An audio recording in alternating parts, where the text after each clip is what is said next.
And I'm going to introduce the introducer, which is Tim Moore, and he's going to come up and introduce this gentleman here, which is our speaker. Hey everybody, my name's Tim. I'm an alcoholic. It's good to be here. Real quick, it's a great night for me to be here.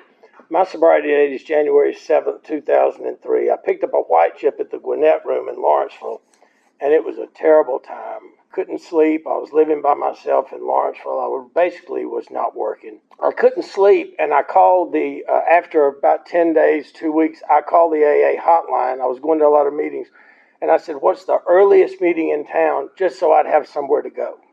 And she said, well, there's a 6:15 a.m. meeting on Roswell Road at 8111.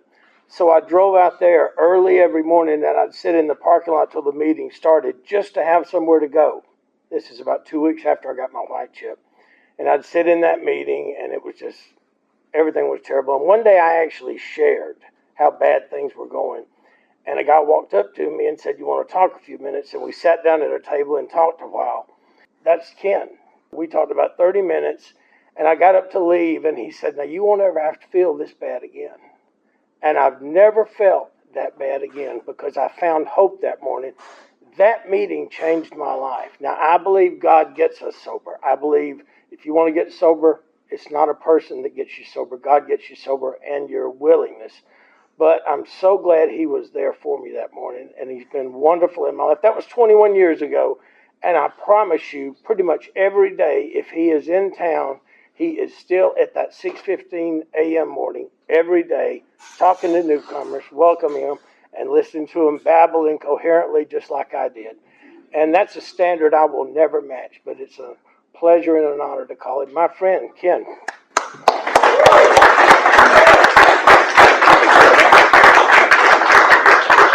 Hi, everybody. I'm alcoholic. My name's Ken Horvath. Hey, Ken. And it's a privilege to be here. I started my journey just like most of us, growing up in a nice middle family. Everything was not hunky-dory in our household. My parents didn't get along very well together, and at one point in time, my mom was explaining the dynamics of the four brothers and my sister. And she said, when the one that's younger than me was born, they just tried to keep the marriage together by having one more kid. And then the last one, it was an accident. And I was like, I wonder where I fell into that, But I tried my hardest to excel at whatever I was doing, so I got the attention that I wanted to get. And when I started drinking, I felt 10 foot tall and bulletproof. And I had a little group of people that we mimicked after in our high school, and it was called NOFA, North Olmsted Fraternity of Alcoholics. And that was the seniors. And we, coming in as freshmen, picked up, and we were the younger group of those people. And I was called the prime example because I could drink more than anybody else could. And the only way to beat me was to drink more than I could eat or drink. And so I held that spot forever. I got away with everything. No matter what it was, I never had to pay a price for doing anything. I didn't think of myself as a real alcoholic when I got here. But the first time I drank, I got into my dad's liquor cabinet and got one of his old hair Vitalis bottles and cleaned it out and filled it up with gin because it was nice and flat and it looked like a flask. And I drank 2 bottles of wine, that flask, and went to the football game at 14. And after the football game, I went up to the local hamburger place. McDonald's was just starting, but this was another hamburger place down the way, and got in a fight with somebody, and the cop said, you need to leave. I said, okay, And I walked out the door, and I got there, I'm getting back in there, I got arrested, got thrown into jail. They called my mom. She came up to get me. I was on the wrong side of the cell, not the side with the urinal, but I was pissing on that side. they just slapped me on the wrist and said, okay, don't ever come back. And I had incidents after incident of that. I was driving up across a double yellow line, going way, way above the speed limit. Came across the corner, hit this rock with it was a boulder, with my truck, brand new K5 Blazer. Set the wheel on its side, drove another quarter of a mile up, across the highway, and pulled in. I didn't pull in, I scraped my way in to the gas station. The cops came up and they said, have you been drinking? I hit my nose on the steering wheel and I was bleeding. I said, no, this lady ran me off the road.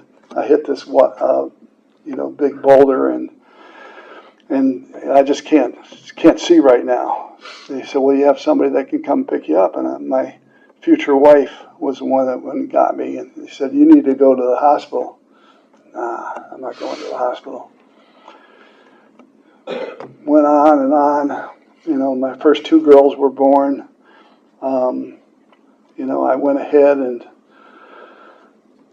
got stopped coming back from the hospital on both occasions.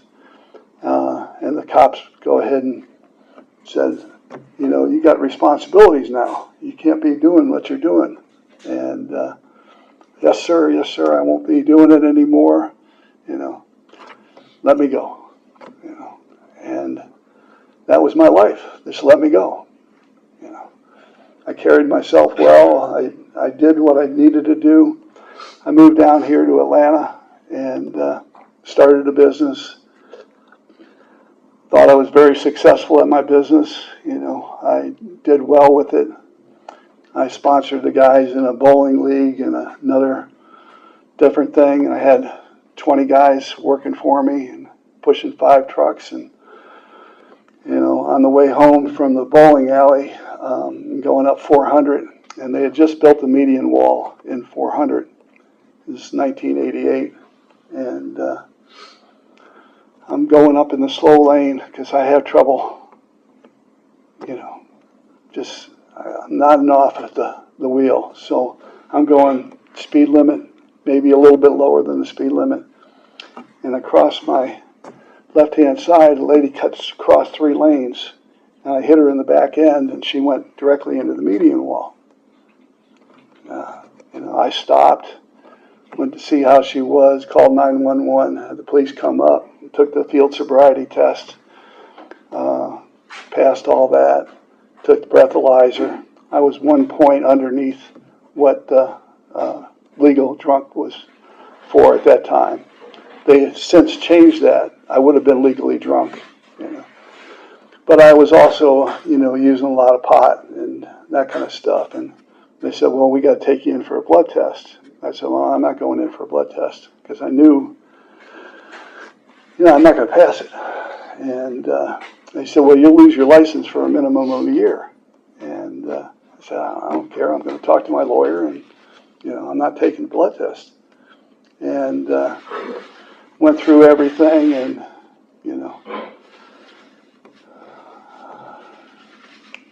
2 weeks after I got in the accident, the lady never woke up. And I was in denial over the fact that it was my problem. And,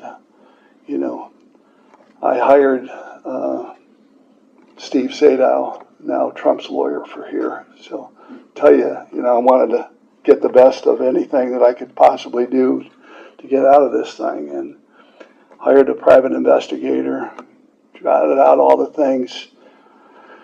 It was obvious she had previous DUIs. I had nothing. She had different accidents, that kind of stuff.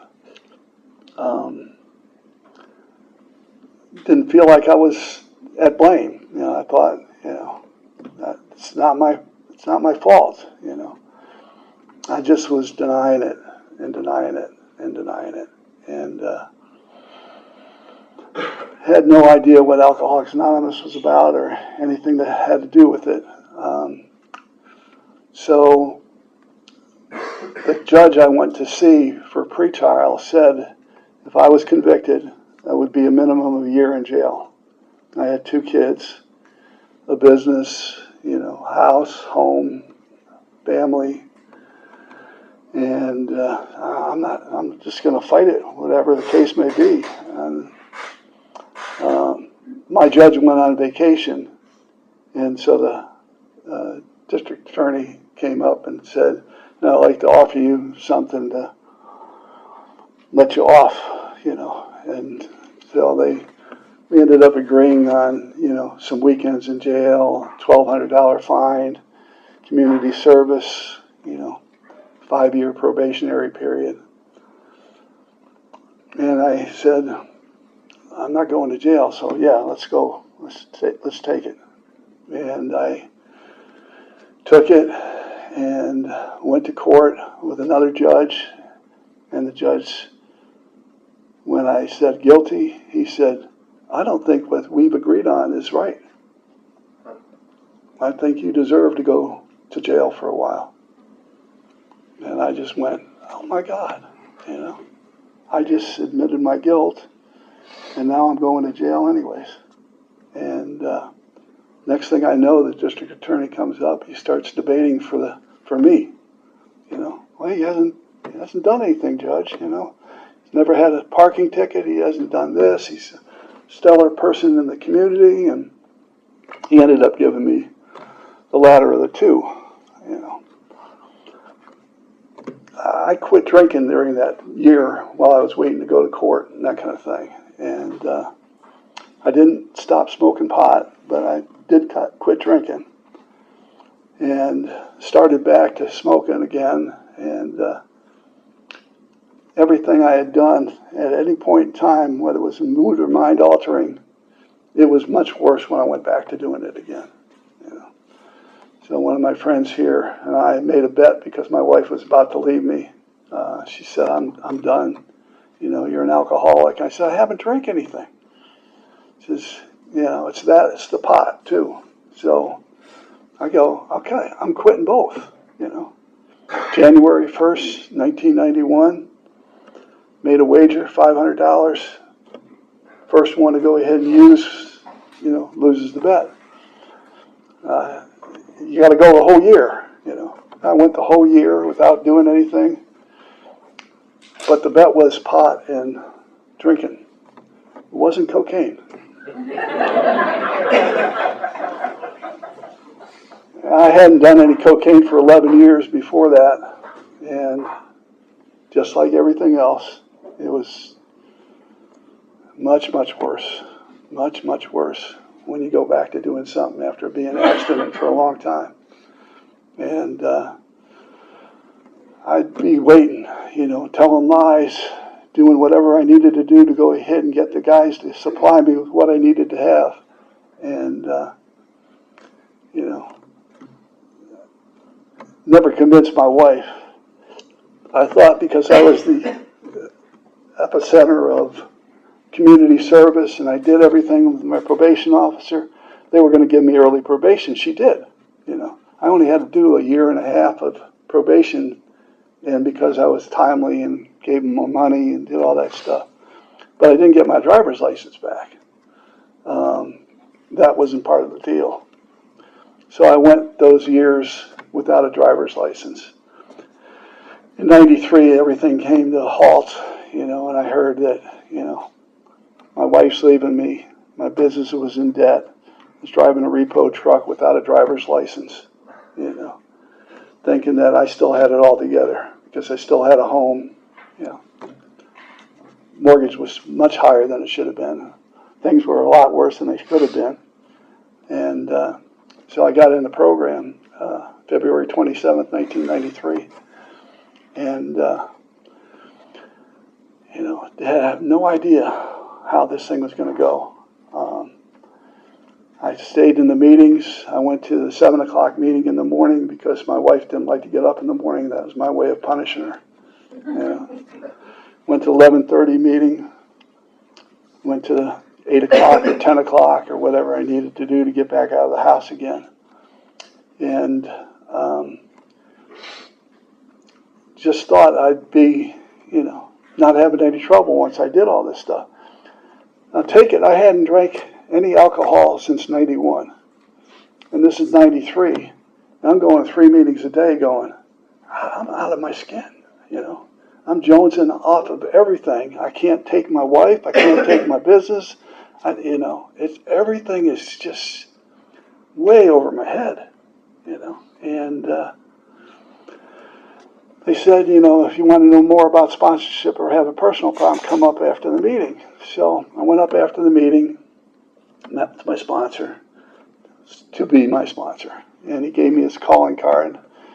And some of you might know Papa Bill from, days back at 8111 Club and that kind of stuff. He's well-traveled. He got sober when he was 67. He died with 30 years of sobriety at 97. And he went everywhere and anywhere. And some of my first experiences with him, after I got into the program, I couldn't take the pressure in the house. So I would go to a hotel room on the weekends. And I'd call him up, and I'm thinking I'm calling his business line, and it's his personal line. He said, well, where are you? And I said, well, I'm at the Hampton Inn over here. And he said, well, I'll be over there then. Or you want to come over here and have a hamburger with me? He's like a 3-quarter house. And no, I'm good. I'm just going to watch the basketball games and that kind of stuff. And did that. And he came over and knocks on the door. And I'm not one for talking that much. And 3.5 hours later, I'm done talking. I go, I felt a lot better. This guy knew where I was coming from. And the next weekend, he wasn't around. And I went back to the clubhouse, and people would ask me how I'm doing. And I go, yeah, I'm doing fine. I'm doing really fine.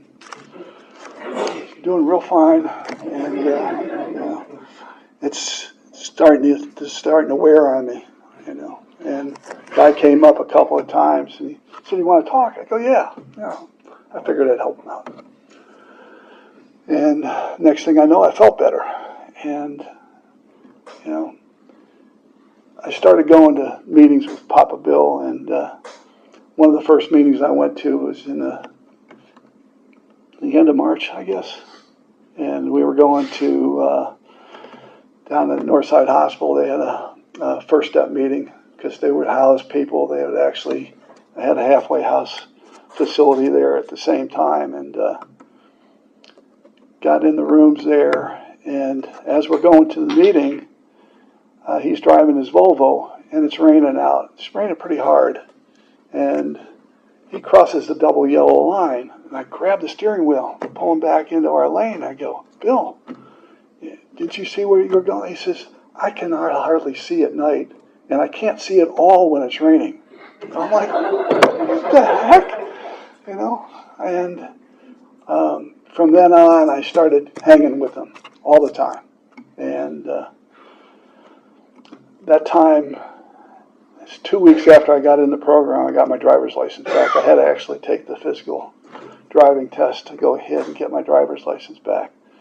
But I could drive his car, and I could go ahead and go. So went to the Monday one at Northside, turned around on, I think it was Wednesdays, we would go to Charter Peachford and do the first step meeting there. On the weekends, we'd go out to Kennesaw and do a first step meeting out there. On Tuesdays, he went to the prison, which is the bus yard up in Alpharetta now. It was for low-profile people that were picking up paper on the side of the road. I couldn't go in because I was a convicted felon, and so I would drop him off and go to a meeting, on the side, and then come and pick him up afterwards and that kind of stuff. Eventually, they let me come in. All I had to do was ask. That's, hearing in the rooms for a while, boy, I'm so glad I didn't hurt myself or hurt somebody else. I don't know how long it was. It was at least 6 months, and I just broke down in tears. First time I accepted the fact that, I might not have thought I was at fault, but I didn't avoid it. I didn't have the wherewithal to go ahead and not get in that accident. And I might have if I, wasn't 1 Richter scale under the legal limit, or hadn't been smoking pot earlier that day, or whatever the case may be. And I owned it for the first time. It just blurted out in the middle of the meeting that, no, I am responsible for somebody else dying. And that's something I have to live with. And, hanging around somebody as active in the program as he was, he saved my life. I didn't have much of a life other than drinking and using and carousing and doing all the things that I was doing at some point in time. I was wearing a pager. I got a page from somebody in the meeting, and it was a guy I had subcontracted some work out for, and I had given him $2,000 to do this grading and some labor work for me on my business. And he called to tell me that he couldn't do it for the money that I gave him. That, the concrete work and the other stuff, he just couldn't do it. He couldn't afford to do it. He didn't really have the wherewithal to do it. But I could use his subcontractors. And I was an angry person, really an angry person. And you tell me I'm losing $2,000, I'm really an angry person, So all I wanted to do was reach through the phone, grab him by the neck, and I stopped and I said, I need to call you back. And I said a prayer, give me the strength to do what I should do and how I should handle this situation. And called him back, worked out the circumstances. I might lose a little bit of money, might not, maybe lose a lot more money. But I got off the phone with him and I go, that's not me. That's not me. I'm the one that's going to go beating on his door, and I'm going to go get my money one way or the other. And it was the first realization that, a power greater than myself might be able to restore me to sanity. And turning my will and my life over to the care of something greater than myself. My relationship wasn't with the God of my understanding was the one I grew up with in parochial school. I went to Catholic school up until 8th grade. Tried to be a choir boy. I was a choir boy, but I couldn't be an altar boy because I couldn't fathom the Latin part of it, and my learning difference was profound enough that, I wouldn't be able to do what my brother did, I got very involved in, things, and it's, my sponsor would say, you turn your will and your life over to the care of God, and he'd cup his hands, you're in his hands, You're not changing your thought process, your will is not different than it was before, but the outcome has never been yours. When I went into the court and said I was guilty, nothing I could do was going to change that person's mind. But it got changed, There must have been something else going on. Fighting through those circumstances, it's been a case for me quite often. If I don't want to do something at that point in time, I was doing it. Didn't want to call the people that I owed the money to. I was $32,000 in debt, didn't have a driver's license, driving a repo truck, wife's leaving me. It was, a lost cause. And, I thought, I can't. I was running home to get the lien waivers out of the mailbox before my wife got home. Just anything just to keep the heat off.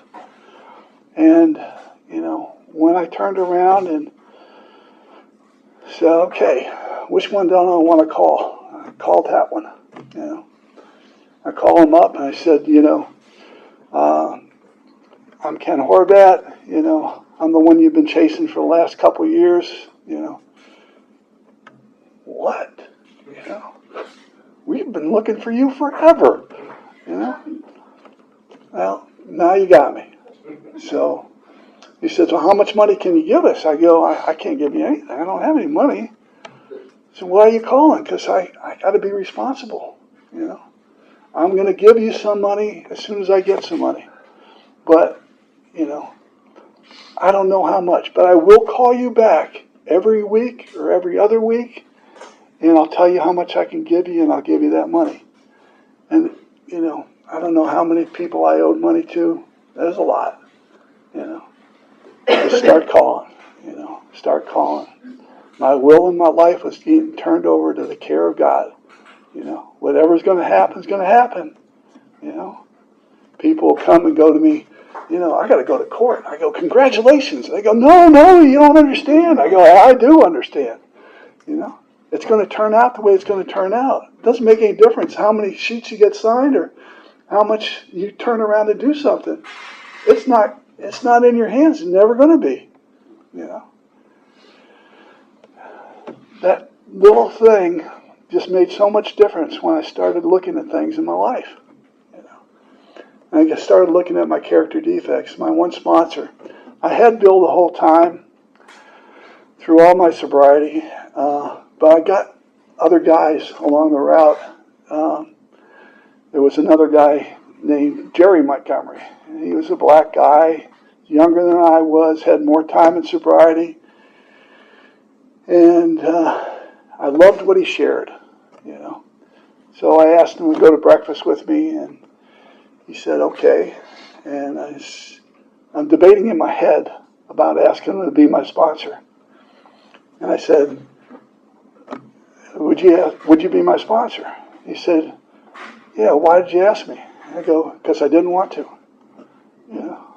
And I knew if I didn't want to do something, I'm going to have to face that thing that I didn't want to have to do at some other point in time. And there was a reason. Somebody's kicking me in the ass going, I want you to ask them.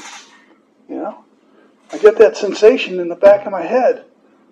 Okay, what's making me think that? There's something up there that's going on that's saying, no, don't do that.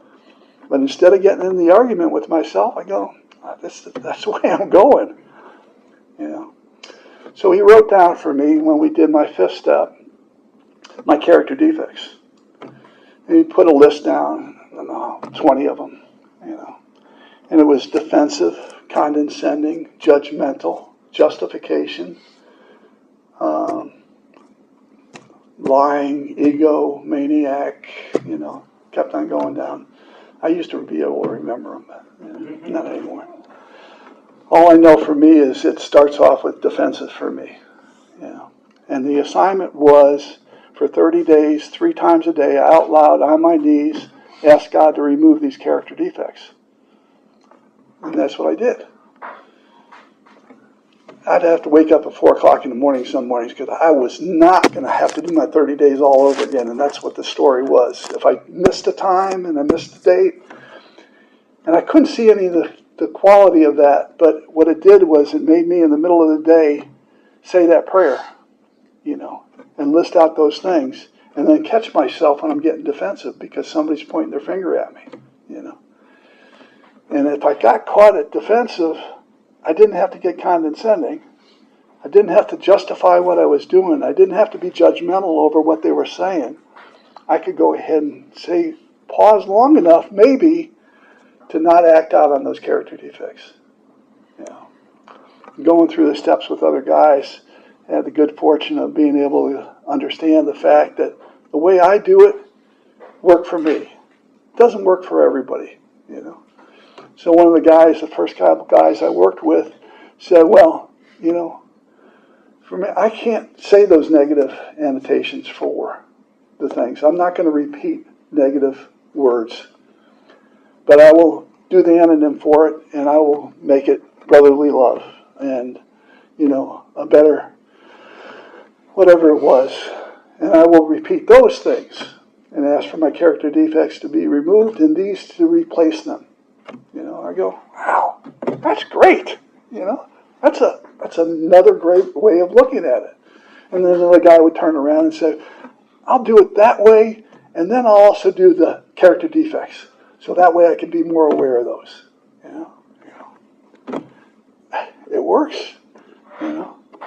Everybody's circumstances are different. Everybody does it a different way. But the fact is, all of it is a conscious act to go ahead and do something different. For me, it was that little voice in my head, catching myself when I'm getting defensive, whatever else I was turning around and doing at that point in time. Those were all things that make me more and more conscious of the fact that I got to keep on working on this thing. It doesn't just stop right there. Listening to my people that I had harmed and getting ready to make amends was having to take a look at those things for what they really were. It was still a blame game for me. I realized when I was doing my fourth step for the umpteenth time that it wasn't about the resentments I had. It was about the patterns that I drew when I got that resentment. Somebody point the finger, and I get defensive and I go ahead and try to change their view of what I was doing, And that's how I handle my situations all through my life. I have a belief system that's based on past history. It's not based on what reality is today. It's based on what had happened days before. My only reality is all false. It doesn't make any sense because I started believing in the absolutes. Every time I was going golfing, she was going to get pissed off at me. That was not true. It just felt that way. So I started changing what I did. Instead of going ahead and, going out and asking if it's okay if I go out golfing, I would go out and sneak my golf clubs out to the car in the morning, and hope that my wife wouldn't ask me if I was golfing that day. And then over dinner, she'd go, "Boy, you got a lot of sun today. Were you golfing?" Yes. Yeah. So the next time I put sunblock on. I didn't want to get caught, I didn't see that my resentments were, she wasn't the one that was causing it. I'm just trying to change my environment so I look better, If I keep on doing that, I'm not getting any better. I'm not becoming more conscious of the fact. Finally, I asked for permission. She goes, "Sure, not a problem." So I go out on a Friday, play a great round of golf. The guy asked me, "You want to go out on Monday? I got another guy that wants to play. We can play at my club. You don't have to pay."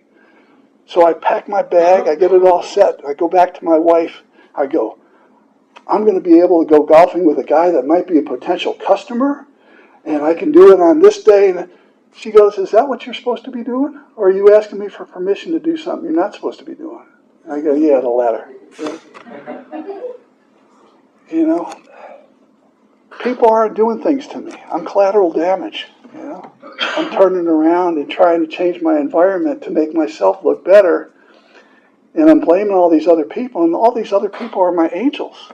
They're the ones that are showing me the way to not have to do things how I perceive them to have to be done. I did some ass backwards things in my life, just trying to make everybody like me. I was an egomaniac with an inferiority complex to the largest degree. When I started having to do my amends, still doing them, still making those lifestyle amends. The biggest one for myself was my mom. She's 94 years old right now. She's kicking it. She reads 150 books a year. She sources out everything she wants to do. She finds out, well, in my age category, I can get Uber for $1. Go anywhere I want for $1. So she does it. She pays them $5 tip, goes anywhere she wants. Because she would ask her neighbor, she'd source out whatever she wanted to do. Wanted to go to Walmart. But the neighbor she felt impatient having to wait on her neighbor, or her neighbor waiting on her. So she finds out another way to go ahead and do it. My mom refers to me as her hero now. And, that relationship has gone, a full 180. And, I'm proud to be able to go ahead and enjoy the times that I have doing the things that I do.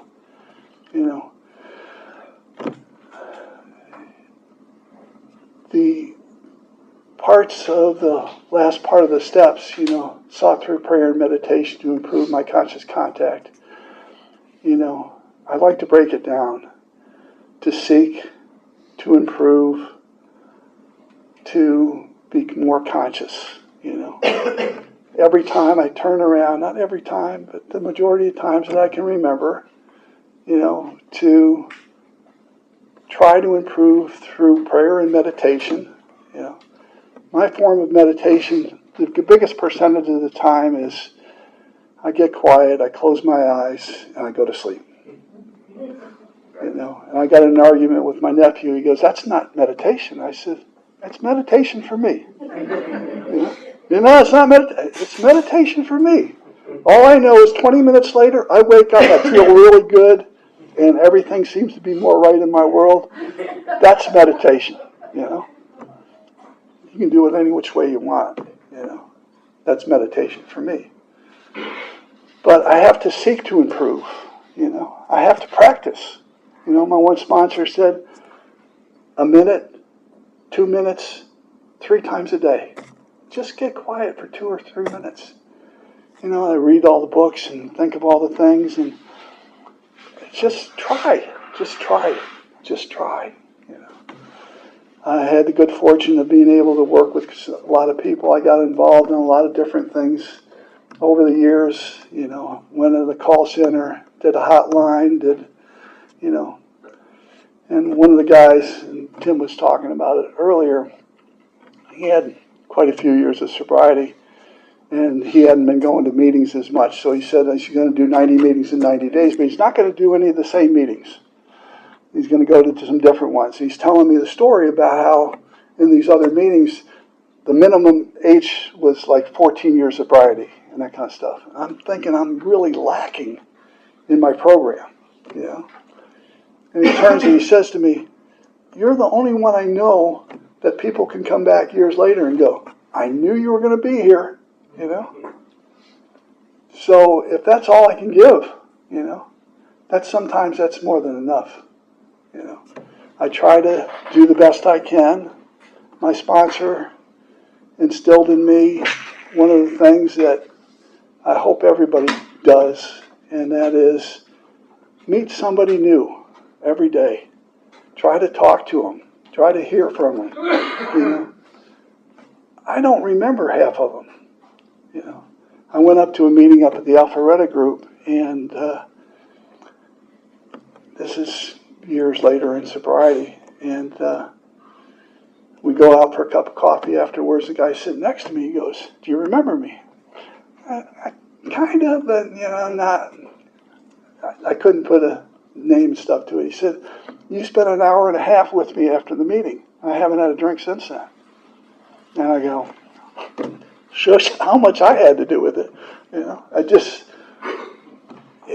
my sponsor, he was blind as a bat, and up until the end, he had a positive mental attitude about everything in his life. He had went from independent living to assisted living to independent living, and then the final stages was back in assisted living.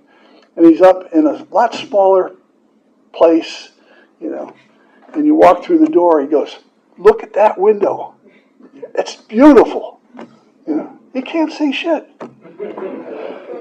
But, it's beautiful. And I take him to the movies, and we went and saw The Christmas Carol one time, and the animated version with Jim Carrey, and he gets out of that movie and he goes, "Man, that makeup is really good." I didn't want to burst his bubble, but, seeking to help somebody is always going to get me out of me, if you can spend any time. And it doesn't have to be with somebody in the program, just opening up the door, doing something for somebody else, and doing it in a way that nobody needs to know that you were the one that did it. I remember trying to go ahead and do that stuff, and I pulled the garbage can up for my neighbor, but looking at my house going, I wonder if my wife's looking at me. Polish a little button here. But the program's given me everything. And I have more miracles every day of my life. I can't express them. It keeps on getting better. I'm going to pop pretty soon. You know, my wife and I just bought a place in Hilton Head, and you know, we know we were going to move in a couple of years. We wanted to be by our grandkids and that kind of stuff. Had no intention of buying this house this weekend that we went up on Easter weekend. Went to the grandkids, you know, affair and that kind of stuff. But I had sent my wife pictures of this place that the real estate guy had given me. And she goes, wow, it's really got some nice light. It's got some nice color to it. So she takes it and she puts a vision board together. She's going to manifest this house. Sure as shit. We got the house. Yeah. Never thought. Never would have thought. Every time I was coming up to a roadblock, it went away. It went away. You know, there's no way. I don't make enough money to do that. You know? Went away. You know, looked at it. You put a price down on it. 30 days later, own it. I never would have happened. So, thanks for letting me share.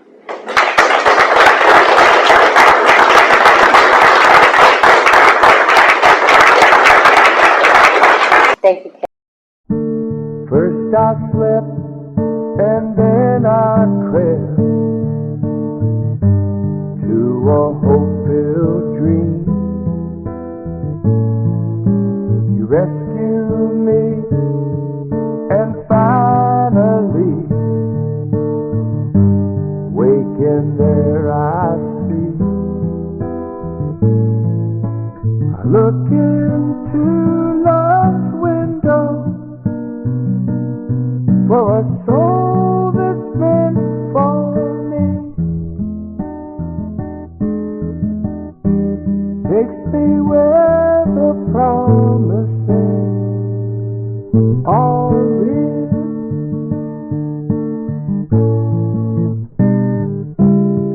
Sometimes quickly, sometimes slow, we get just what we need. On a broad highway, stride for stride, we walk eternally. I look into love's window for a heart that beats for me. Takes me where the promises are real.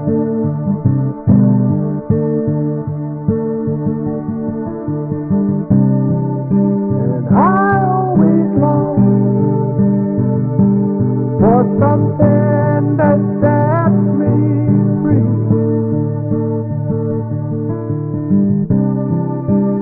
And I'd run to a world in harmony. See love as a vision that one day would appear to me. Take me where the promises are real.